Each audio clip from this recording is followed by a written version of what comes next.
নমস্কার। আমার চ্যানেল গল্পের ঝাঁপিতে তোমাদের সবাইকে স্বাগত জানাই। আশা করি তোমরা সকলেই খুব ভালো আছো। আজ আমি তোমাদের পড়ে শোনাবো শীর্ষেন্দু মুখোপাধ্যায়ের লেখা ছোট গল্প বানভাসী। পরশুদিন দুপুরে ভাত জুটেছিল, আর আজ এই রাতে। হিসেবে দুদিন দাঁড়ায়। তবে খিদে টিদে উবে গিয়েছিল জলের তোড়ে তল্লাট ভেসে যেতে দেখে। পরশু থেকে আজ অবধি কাশীনাথ তার নৌকোয় কতবার যে কত জায়গায় খ্যাপ মেরে লোক তুলেছে তার লেখাজোখা নেই। রায়চক উঁচুডাঙ্গা জমি এইরকম দুই একটা জায়গায় ডোবেনি। এখন সেই সব জায়গায় রাসমেলার ভিড়। খোলা মাঠেই বৃষ্টির মধ্যে বসে আছে মানুষ। কেউ কেউ মাথার উপরে কাপড় টাপড় টাঙিয়ে মাথা বাঁচানোর একটা মিথ্যে চেষ্টা করছে। কেউ বাচ্চা কাচ্চার মাথায় ছাতা ধরে আছে সারাক্ষণ। তাতে লাভ হচ্ছে না, ভিজছে, সব ভিজে সে দিয়ে কুঁকড়ে যাচ্ছে, এরপর মরবে। রিলিফ এলে অন্য কথা, কিন্তু তাই বা আসবে কোন পথে? রেল বন্ধ, সড়ক বন্ধ, চারিদিকে অথই জল। কুলতলি থেকে একটা পরিবারকে তুলে এনে রায়চকে নামিয়ে ভাঙড়ে যাচ্ছিল আরো কিছু লোককে তুলে আনতে। শরীর নেতিয়ে পড়েছে, হাত চলতে চাইছে না, কেমন যেন আবছা দেখছে সে, মাথার মধ্যে ঝিমঝিম। কাশীনাথ বুঝতে পারছিল আর বেশিক্ষণ নয়। দুদিন পেটে দানা পানি নেই, জুটবেই বা কোথা থেকে? কাল দুপুরে এক বুড়ি তাকে দুগাল চাল ভাজা খাইয়েছিল, আর রায়চকের বাজারে টিউবওয়েল থেকে পেট পুরে জল। সেই কয়লাটুকুতেই শরীরের ইঞ্জিন চলছিল এতক্ষণ। আর নয়, কিন্তু নেতিয়ে পড়লেও চলবে না।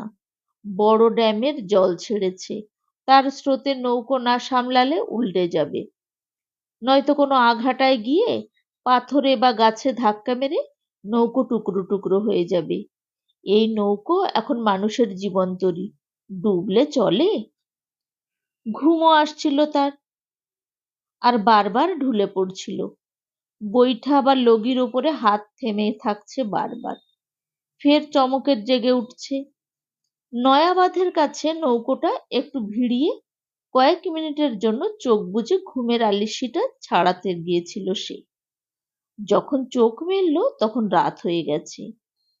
গোলাগুলির মতন বৃষ্টির ফোঁটা ছুটে আসছে আকাশ থেকে, ঝলসাচ্ছে মারুনে বিদ্যুৎ। জামাটা খুলে নিংড়ে নিল কাশীনাথ।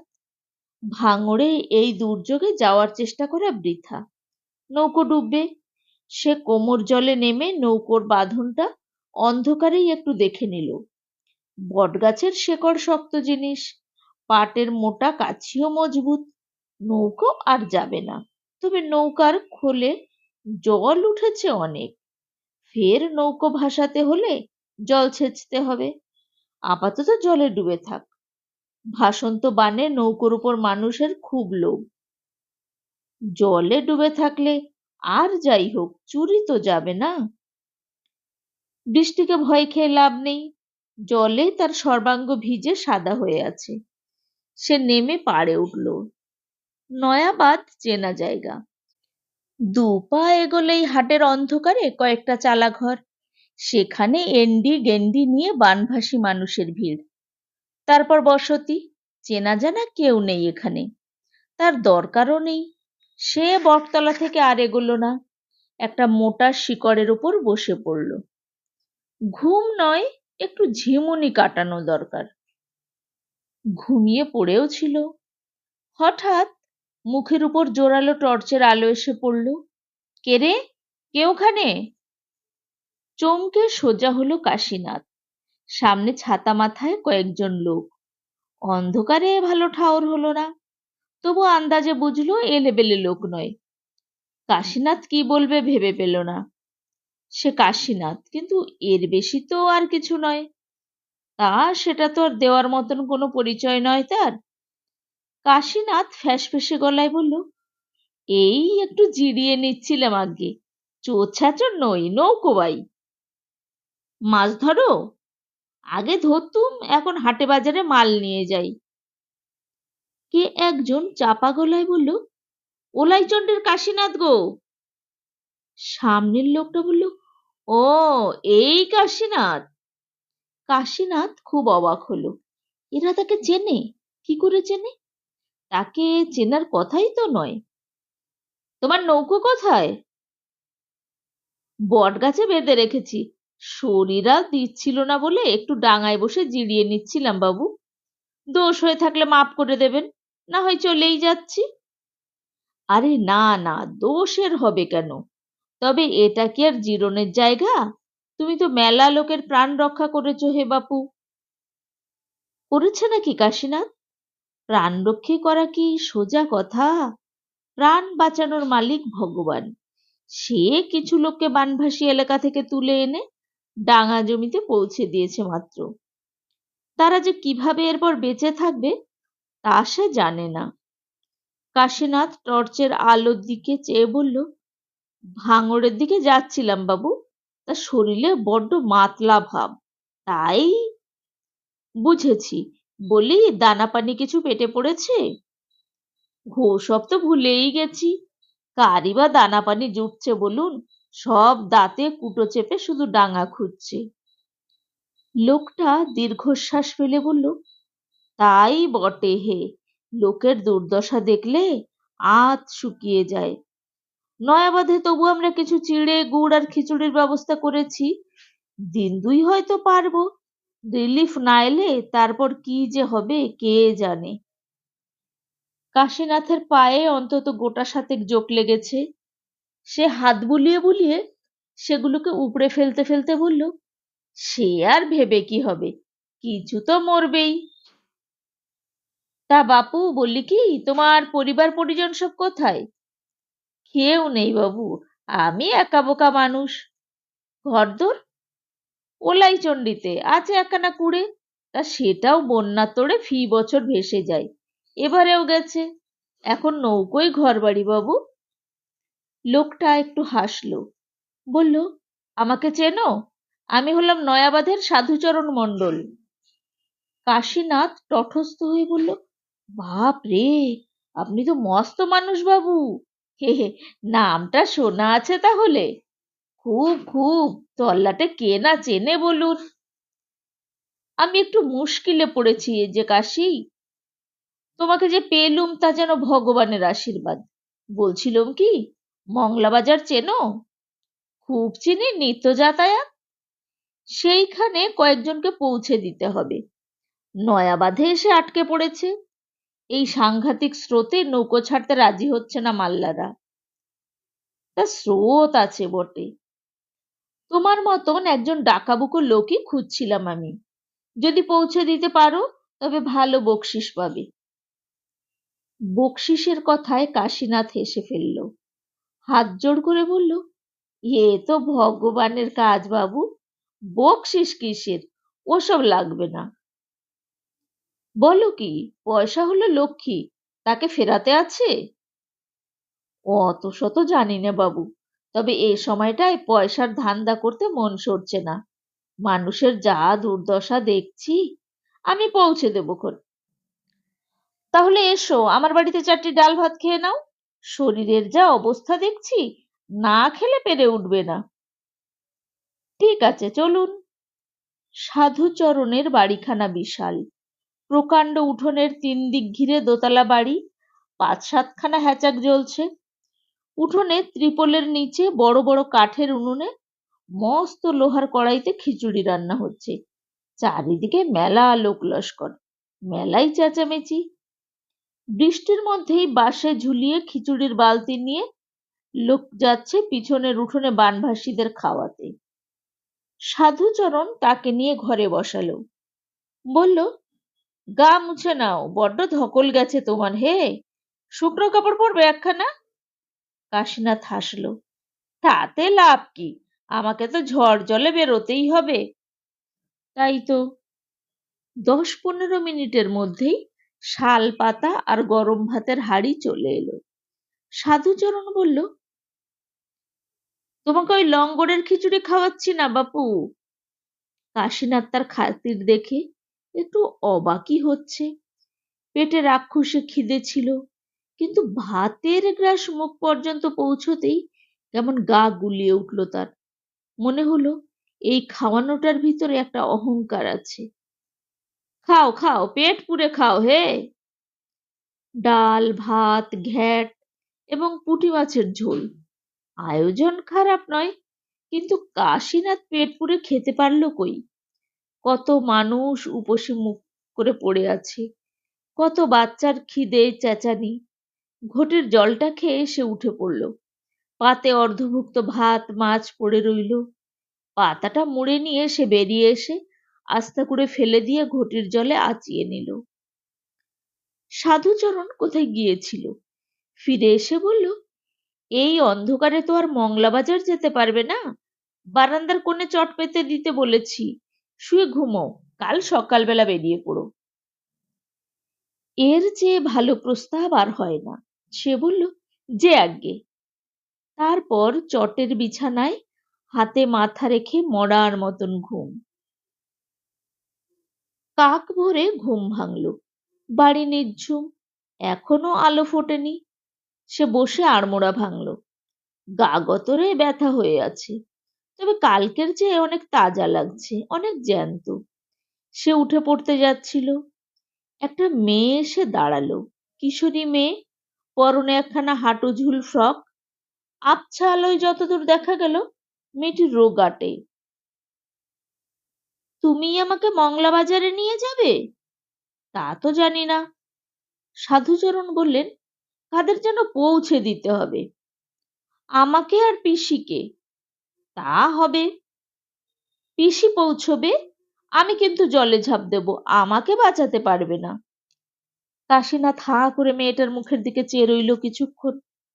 তারপর বলল, জলে ঝাঁপ দেবে কেন? মরবো বলে? তোমার মরারই বা এত তাড়াহুড়ো কিসের? সব কথা বলার সময় নেই, তবে এটুকু যেন, আমি জ্যান্ত অবস্থায় মংলা বাজারে যাব না। সারা রাত জেগে বসে ওই জানলা দিয়ে তোমাকে লক্ষ্য করছি, কখন তোমার ঘুম ভাঙে। তুমি সাধুচরণ বাবুর কেউ হও? আমি ওর ছোট মেয়ে বিলাসী। বটে, তাহলে তোমার দুঃখ কিসের? মরতে চাইছো কেন? সে অনেক কথা। কাল রাতে নয়নের সঙ্গে আমার পালিয়ে যাওয়ার কথা ছিল, কিন্তু বন্যা হয়ে সব ভেস্তে গেল। বাবা টের পেয়ে আমাকে মংলা বাজারে মামার বাড়িতে পাচার করতে চাইছে, বিয়েও ঠিক করে ফেলেছে। এ তো সাংঘাতিক ঘটনা। তাই বলে রাখছি তোমাকে, আমি কিন্তু মরবো, তুমি দায়ী হবে। তা আমাকে কি করতে বলছো? বললে শুনবে, বলেই দেখো না। গোবিন্দপুর চেনো? কেন চিনবো না? আমাকে সেইখানে পৌঁছে দাও। সেখানে কি আছে? ওটাই নয়নের গা, কাছেই। বন্যা না হলে আধ ঘন্টা হাঁটলেই পৌঁছানো যেত। কাশীনাথ একটা দীর্ঘশ্বাস ফেলে বলল, গোবিন্দপুরের অবস্থা কি তা জানি না। যদি ডুবে গিয়ে থাকে, তাহলে তোমার নয়ন কি আর সেখানে বসে আছে? তবু আমাকে যেতে হবে, এ বাড়ি থেকে না পালালে আমি বাঁচবো না। তারপর আমার কি হবে জানো? সাধুচরণ বাবু আমাকে আস্ত রাখবেন কি? মস্ত লোক, চারিদিকে নাম ডাক, লোক লস্কর থানা পুলিশ সব তার হাতে। আমার হাতের এই সোনার বালাটা দেখছো, 3 ভরি, আমার দিদিমা দিয়েছিল। এটা তোমাকে দিচ্ছি। পাগল, ওসব আমার দরকার নেই। মাসি তোলার দিব্যি, আমায় যদি না নিয়ে যাও। উফ, কি মুশকিল। শুনেছি তুমি নাকি খুব সাহসী লোক, অনেকের প্রাণ বাঁচিয়েছো। আমাকে বাঁচাতে পারবে না? এমন কি শক্ত কাজ? তুমি নয়নের কথা ভেবে দুনিয়া ভুলে বসে আছো। আমার তো আর তা নয়, আমাকে যে আগু পিছু ভাবতে হয় গো। হঠাৎ মেয়েটা ফোঁস করে কাঁদতে শুরু করলো। কি মুশকিল, পায়ে পড়ি তোমার, আমাকে নিয়ে চলো, আমার যে বুকটা জ্বলে যাচ্ছে। দেখো বিলাসী, যদি ধরো তোমাকে গোবিন্দপুর নিয়েই যাই, তা না হয় গেলুম, কিন্তু যদি নয়নকে খুঁজে পাওয়া না যায়, তখন তোমাকে ঘাড়ে করে আমি কোথায় কোথায় ঘুরবো? ঘুরতে হবে না, যে কোনো একটা ঘাটে নামিয়ে দিও, আমি ভিক্ষে করে হোক দাসীগিরি করে হোক ঠিক চালিয়ে নেব। বন্যার জল নামলে ঠিক নয়ন এসে আমাকে নিয়ে যাবে। আর এদিকে আমার হাতে হাত করা, তোমার কিচ্ছু হবে না, দেখো মা শীতলা তোমার ভালো করবেন। ভগবান তখনই ভালো করেন যখন আমরা ভালো করি, বুঝলে? তোমার পায়ে পড়ি, বড্ড মুশকিলে ফেললে, নইলে যে আমি মরবো। কাশীনাথ মৃদুস্বরে বলল, সে তোমার কপালে লেখাই আছে। চলো না, লোকজন উঠে পড়লে আর যাওয়া হবে না। ঠিক আছে চলো, রাবণে মারলেও মারবে, রামে মারলেও মারবে। ভোর ভোর নৌকো ছাড়লো কাশীনাথ। মেয়েটা উল্টো দিকে বসা, তাকে বৈঠা ধরিয়ে লগি দিয়ে অগভীর জলে নৌকো ঠেলে নিচ্ছে। একটু তাড়াহুড়োই করতে হচ্ছে, লোকজন টের পেলে তাড়া করবে। কাশীনাথের ঘাম হচ্ছে খুব। ডাঙা পথে গোবিন্দপুর যতটা, জলপথে তত নয়। সা করেই চলে এলো তারা। সুপুরি, নারকেল গাছ, কয়েকটা দালানের ওপর দিকটা ছাড়া গোবিন্দপুর গা একেবারে নিশ্চিহ্ন। দেখলে তো কি বলেছিলাম? মেয়েটা তার পুটুলি কোলে নিয়ে হাঁ করে দৃশ্যটা দেখছে, দু চোখে জলের ধারা। এবার কি করবে বলো? মেয়েটা তার দিকে মুখ ফিরিয়ে তাকালো। কিশোরী মুখখানি এখন ভোরের আলোয় পদ্ম ফুলের মতন সুন্দর দেখালো। কান্নায় ভরাট গলায় বলল, কোথাও নামিয়ে দাও আমায়, যেখানে খুশি। কাশীনাথ একটু ভেবে বলল, শোনো মেয়ে, নামিয়ে দিলে তোমার বিপদ হবে। তার চেয়ে চলো, আমি ভাঙড়ে যাচ্ছি কিছু লোককে তুলে আনতে। তাদের পৌঁছতে পৌঁছতে বেলা মরে যাবে। তারপর তোমাকে সাঁঝের পর বরং নয়াবাঁধেই নামিয়ে দেব, বাড়ি চলে যেও। বাবা আমাকে মেরেই ফেলবে। দু চার ঘা মারবে হয়তো, কিন্তু আবার ভালোও বাসবে। বাড়ি হলো আশ্রয়। আমাকে দেখো না, আমি এক লক্ষ্মী ছাড়া ভাববার কেউ নেই। মেয়েটা গুম হয়ে বসে রইল। নয়ন ভাঙড়ে গেল, বানভাসী লোক তুলল। তাদের পৌঁছে দিল ডাঙা জমিতে। রায়চকে আজ রিলিফের খিচুড়ি দিচ্ছিল। বিলাসীকে নিয়ে নেমে পড়ল কাশীনাথ। বলল, চারটে খেয়ে নাও, আর জুটবে কিনা কে জানে। মেয়েটা আপত্তি করল না, খিচুড়িও খেলো পেট ভরে। তারপর বলল, জানো, আমি এভাবে লঙ্গরখানায় বসে খাইনি কখনো।